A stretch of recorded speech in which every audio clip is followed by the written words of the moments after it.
সংসারের কাজে জ্বালায় ঠিক মতন ঘোরাফেরাও করা হয় না। বন্ধু বান্ধব লোকে যে একটু আড্ডা দিমু তাও হয় না। বন্ধু বান্ধব তো মনে করো যে আমার একটু দেখলেই দৌড় মাইরা জায়গা, কষ্ট দেখলে দৌড় মারা জায়গা, আর অন্য সব বন্ধুরা কষ্ট দেখলে দৌড় পাইরায়। কি করি এখন, করুনি লাগবো। হে হে, আলান দেয়াল এসে দু যে আগে মসজিদে যাবো উঠ করে সব পাবো। এ আলিম কাকা না? এ আলিম কাকা, এই কেরা ডাকলো? ও বাইস্তা, কি কবা? কাকা আলান দেয়াল আইছে, তুমি নামাজ পড়ো না যায়া জ্বালা ভাঙতাছ, এটা তো হইলো না। হ বাইস্তা, ঠিকই কইছ। সংসারের হাল যখন তুমি ধরবা না, কুসুমবালা মনে করো যে বুঝবা।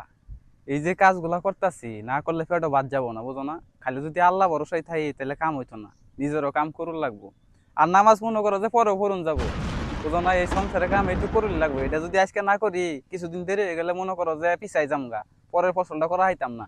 এর লিগাই আগে কইরা লাইতেছি, নামাজ পরে পড়ুন যাবো। চাচা সবকিছু দিনের মালিক তো ওই আল্লাহ, তুমি নিজের উপর ভরসা করতেছো, আল্লাহর উপর তো ভরসা করতেছো না।